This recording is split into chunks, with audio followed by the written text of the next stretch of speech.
बच्चों, हम कक्षा 9th की हिंदी पढ़ रहे हैं और हमारी पाठ्य पुस्तक का नाम है क्षितिज।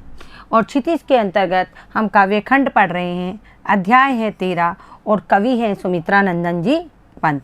देखो, हम सुमित्रानंदन पंत की जो कविता है ग्राम्यश्री, उसको हम पढ़ रहे थे और वो हमारे पद्यभाग थे जो भावार्थ और शब्दार्थ के साथ संपूर्ण हो गए हैं। आज हम अपनी पाठ्य पुस्तक के कुछ अभ्यास प्रश्न करेंगे।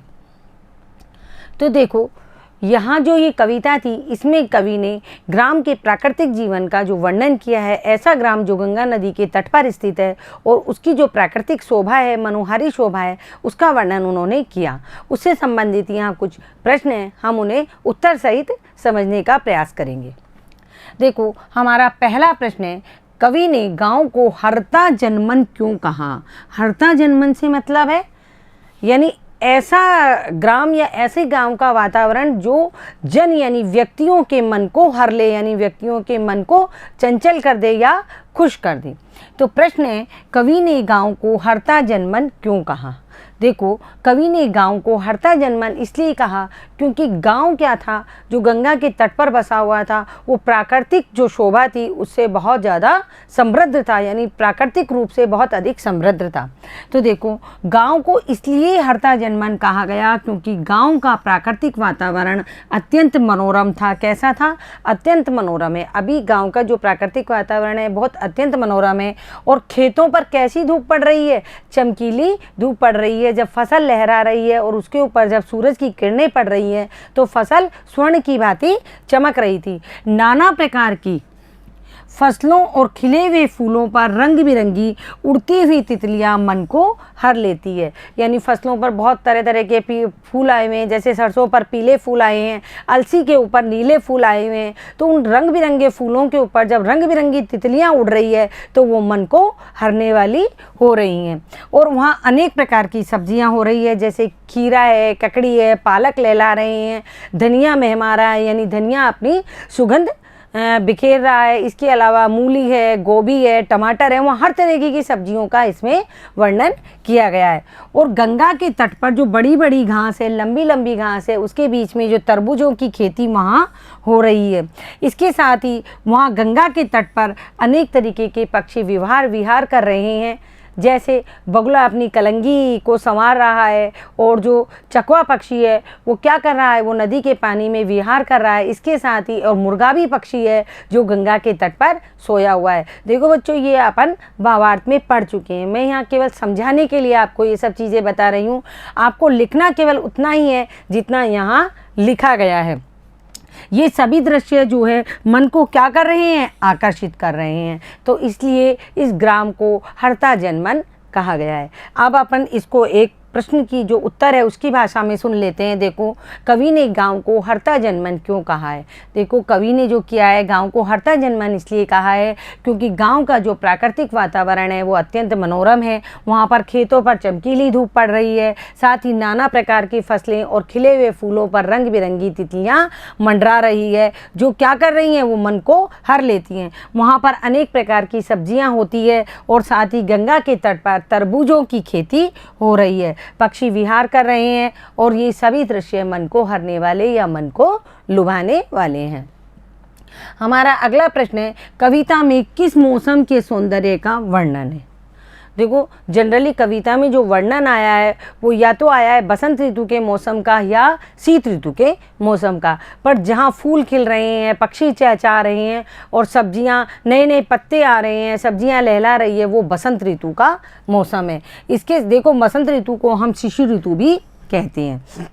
वह ऋतु जो सर्दियों के बाद शुरू होती है और गर्मियों के आने से पहले आती है, वह शिशिर ऋतु कहलाती है। देखो, कविता में शिशिर ऋतु के मौसम का वर्णन है। शिशिर का अर्थ ही यहाँ बसंत है, यानी जो वसंत ऋतु है वो शिशिर ऋतु है, जिसमें ना सर्दी होती है और ना ही गर्मी होती है। इस मौसम में आम पर बोर आता है। बोर यानी मैंने आपको बताया था ना, आम का जो पेड़ होता है उसके ऊपर बगर आता है, उसको बोर भी कहते हैं, और साधारण बोलचाल की भाषा में बगर कहते हैं। बगर या बोर का अर्थ होता है फूल आने, यानी आम के पौधे के ऊपर फूल आने लगते हैं और उन फूल से ही फिर फल बनता है। और वातावरण क्या होता है, वातावरण एकदम महक कर मादकता का प्रसार करता है, यानी वसंत के मौसम में तरह तरह के फूल खिलते हैं और उन फूलों से क्या होती है, अच्छी अच्छी सुगंध निकलती है।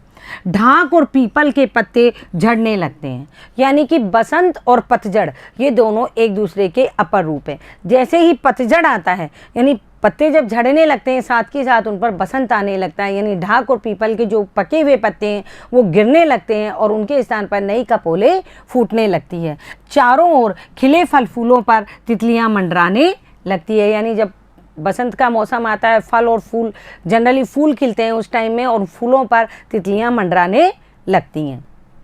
हमारा अगला प्रश्न है, गांव को मरकत डिब्बे सा खुला क्यों कहा है? देखो यहाँ मरकत डिब्बा, यानी मरकत क्या है, मरकत होता है एक पन्ना रत्न। क्या होता है? पन्ना। और पन्ना क्या होता है? एक रत्न होता है। और ये कैसे रंग का होता है? ये हरे रंग का होता है। तो गांव को हरे रंग का डिब्बा या हरे रत्न का डिब्बा क्यों कहा गया है? देखो गांव को मरकट डिब्बे सा इसलिए कहा गया है क्योंकि गांव में चारों ओर हरियाली है। कहीं फसलों की हरियाली है, कहीं सब्जियों की हरियाली है, कहीं पेड़ों की हरियाली है। और हेमंत एवं जब बसंत ऋतु आती है तो उसकी धूप अधिक प्रखर नहीं होती। देखो सर्दियों के बाद का समय और गर्मियों से पहले का जो समय होता है वो वसंत होता है, उसमें धूप ज़्यादा प्रखर नहीं होती है। और यही धूप जब बसंत की धूप हरियाली पर पड़ती है तो क्या करती है? सुंदर चमक बिखेर देती है, यानी हरी हरी हरियाली के ऊपर जब सूर्य की किरणें पड़ती हैं चमकीली तो चारों ओर सुंदर चमक बिखेर देती है। अब मरकत मणि भी हरे रंग का होता है, ये मैं आपको बता चुकी हूँ। मरकत का अर्थ है पन्ना, मणि का अर्थ है रत्न, और ये भी कैसे रंग का होता है? हरे रंग का होता है। और जब इस मरकत मणि के ऊपर भी सूर्य की किरणें पड़ती है तो ये और तेज़ी से चमकता है। उसी प्रकार ये जो हरा भरा गाँव है, इसके ऊपर जब सूर्य की किरणें पड़ रही है तो पूरा गाँव बहुत तेज़ी से चमक रहा है। गांव का परिवेश कैसा है? खुला है, खुला वातावरण है वहाँ, इसलिए उसे मरकट डिब्बे सा कहा गया है। हमारा अगला प्रश्न है, अरहर और सनई के खेत कवि को कैसे दिखाई देते हैं? देखो अरहर और सनई की फसलें जब पक जाती है तो उनकी सुनहरी बालियाँ पककर सूख जाती है। मैंने आपको भावार्थ में भी बताया था, सनई एक सण का पौधा होता है, यानी कपास टाइप सण का पौधा होता है, उनमें भी बालियां आती है। और अरहर की जो दाल होती है उसकी भी क्या होती है? फलियां होती है। तो ये बालियां और फलियां जब पक जाती हैं और पकने के बाद जब हवा चलती है तो हवा से ये क्या होती है? आपस में टकराती है, और इनके टकराने से जो आवाज़ निकलती है वो इस प्रकार निकलती है मानो कि करधनियाँ बज रही हो। और करधनियाँ क्या होती है? करधनी जो होती है वो कमर में पहनने वाला एक आभूषण होता है। तो इस तरह प्रतीत होती है मानो धरती ने करधनी को पहन लिया है, और हवा चलने पर जब ये बालियां आपस में टकराती है तो उसकी जो आवाज़ होती है वो करधनी के घुंघरू की भांति सुनाई देती है। हमारा अगला प्रश्न है, भाव स्पष्ट कीजिए। बालू के सांपों से अंकित गंगा की सतरंगी रेती। देखो ये जो पद भाग है हमारे पास में, इसका हमको भाव स्पष्ट करना है। अब ये जो गांव है हमारा, जिस ग्राम की हम बात कर रहे हैं, ये गंगा के किनारे बसा हुआ है।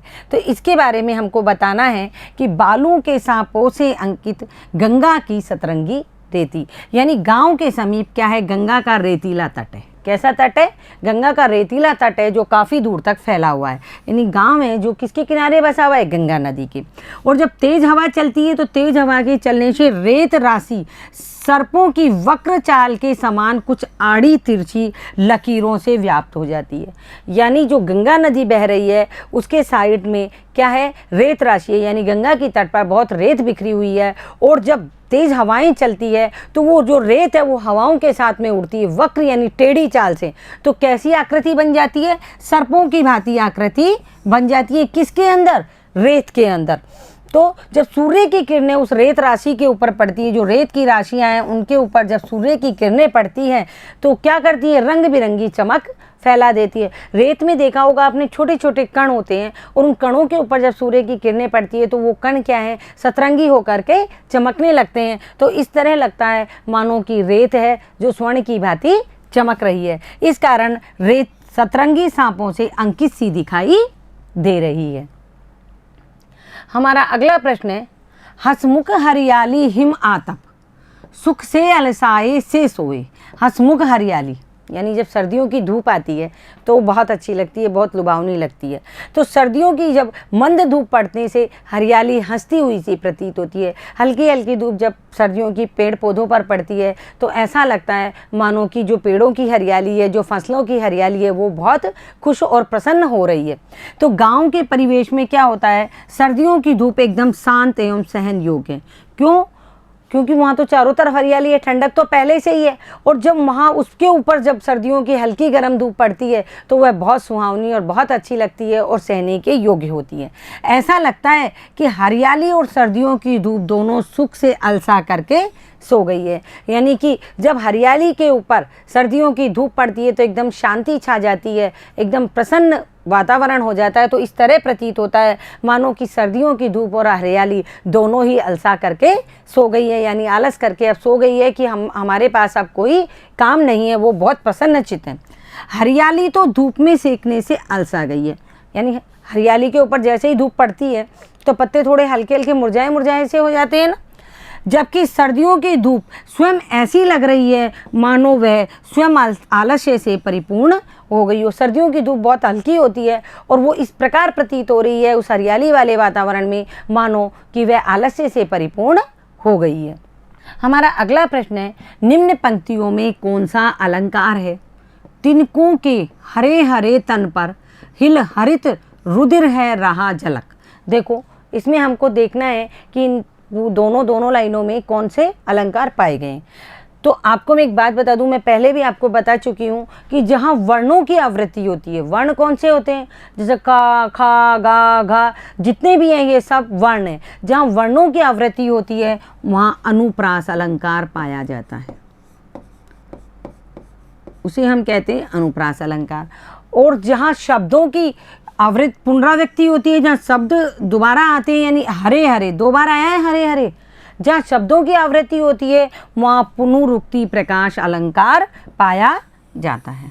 अब आप देखो, आपको समझ में आ गया कि इन पंक्तियों में कौन सा अलंकार है। हरे हरे में है पुनरुक्ति प्रकाश अलंकार, क्योंकि यहाँ पर शब्दों की आवृत्ति हो रही है। अब आगे देखो, हिल हरित रुधिर है रहा झलक, और ऊपर है तिनकों के तन पर, यानी तिनकों का कोई तन नहीं होता है, तिनकों का कोई शरीर नहीं होता है, और ना ही तिनकों के अंदर कोई हरे रंग का रुधिर बहता है। लेकिन यहाँ क्या किया गया है, यहाँ मानवीकरण अलंकार किया गया है। या तो इसको मानव समझ लो या जितने भी जीव जंतु है, तंतु यानी शरीर, जो बॉडी होती है वो तो या तो जीव जंतुओं में पाई जाती है या फिर मनुष्यों में पाई जाती है।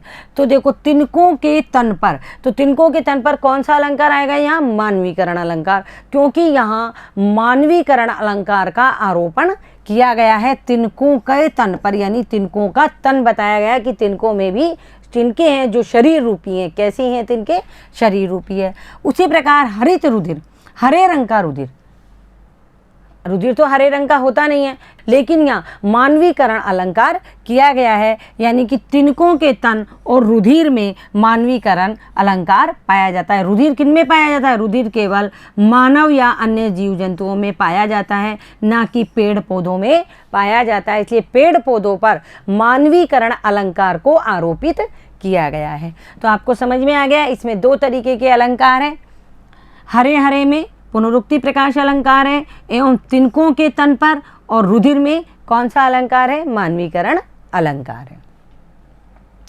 अगला प्रश्न है, इस कविता में जिस गांव का चित्रण हुआ है वह भारत के किस भूभाग पर स्थित है? देखो, जब हम गंगा की बात कर रहे हैं तो बहुत सामान्य सी बात है कि वो गंगा के तट पर ही स्थित होगा। तो इस कविता में जिस भूभाग का चित्रण हुआ है वह गंगा नदी के तटवर्ती भूभाग पर स्थित है, यानी गंगा नदी के किनारे स्थित है। अब देखो, ये रचना और अभिव्यक्ति का एक प्रश्न है। इसमें क्या होता है, आपको अपने जो शब्द हैं, अपने जो विचार है वो लिखने होते हैं। मैं आपको यहाँ ये एक प्रश्न बता देती हूँ कि ये किस तरह हमको करना है। भाव और भाषा की दृष्टि से आपको ये कविता कैसी लगी, ये आपको बताना है ना। उसका वर्णन आप अपने शब्दों में कीजिए। अब मैं आपको बताऊंगी कि आपको वो वर्णन भाव और भाषा के अनुसार ये कविता कैसी है, तो इसका वर्णन किस प्रकार करना है। आप देखिए, देखो इस कविता में ग्रामीण परिवेश का मनोरम चित्रण किया गया है। प्रथम लाइन कि कैसा चित्रण किया गया है, ग्रामीण परिवेश का मनोरम यानी बहुत अच्छे वातावरण का चित्रण किया गया है। कैसा बताया गया है ग्रामीण परिवेश को, सारा ग्रामीण परिवेश सुंदरता एवं समृद्धि से व्याप्त है, यानी पूरे ग्रामीण परिवेश में बहुत हरियाली की सुंदरता है और वातावरण बहुत सुंदर है। ऐसे वर्णन के लिए कवि पंत ने कोमल एवं मधुर भावों का समावेश किया है, यानी कितने अच्छे अच्छे शब्दों का समावेश किया है, तथा अप्रस्तुत विधान से उसे अलंकृति दी है, यानी उसमें अलंकारों से सजाया है उसको, उसमें मानवी कलन अलंकार भी डाला है, पुनरुक्ति प्रकाश अलंकार भी डाला है, अनुप्रास अलंकार भी डाला, यानी कि जो सुमित्रा नंदन पंत है उन्होंने इस कविता को अलंकारों से सजाया है। जिस तरह एक स्त्री आभूषणों से सजती है, उसी प्रकार इस कविता को अलंकारों से सजाया गया है। भाषा इसमें कैसी है, एकदम सरल है, जब हम पढ़ रहे हैं तो हमको समझ में आ रही है। तत्सम तद्भव दोनों तरह के शब्द हैं, तत्सम शब्द भी हैं और तद्भव शब्द भी है। तत्सम तद्भव प्रधान प्रभावपूर्ण, यानी कि जब हम कविता को गाने लगते हैं, जब हम कविता को बोलने लगते हैं तो वो एकदम प्रभावपूर्ण चल रही है और भावों के अनुकूल है, यानी कि मन को अच्छी लगने वाली है। ग्राम्य प्रकृति का यथार्थ चित्रण किया गया है, यानी गाँव में कैसे प्रकृति होती है, गाँव का जनजीवन कैसा होता है, उसका बिल्कुल सटीक वर्णन इसमें किया गया है। मधुर कल्पनाओं से युक्त होने से प्रकृति सौंदर्य की सुकुमार झांकी प्रस्तुत की गई है। देखो कविता के अंदर बहुत अच्छी अच्छी कल्पनाएं की गई है, मानवीकरण अलंकार किया गया है, तो कैसी प्रकृति सौंदर्य की कैसी झांकी प्रस्तुत की गई है, सुकुमार, सुकुमार का अर्थ है बहुत कोमल और बहुत सुंदर झांकी इसमें प्रस्तुत की गई है। तो देखो बच्चों, ये सुमित्रा नंदन पंत जो हमारी ग्राम्य श्री कविता है उसके आज ये अभ्यास प्रश्न थे, जो सारे 8 प्रश्न थे, 8 के 8 आज पूरे हो गए हैं। आप इन प्रश्नों को पढ़िए, इनको लिखने का अभ्यास कीजिए। धन्यवाद बच्चों।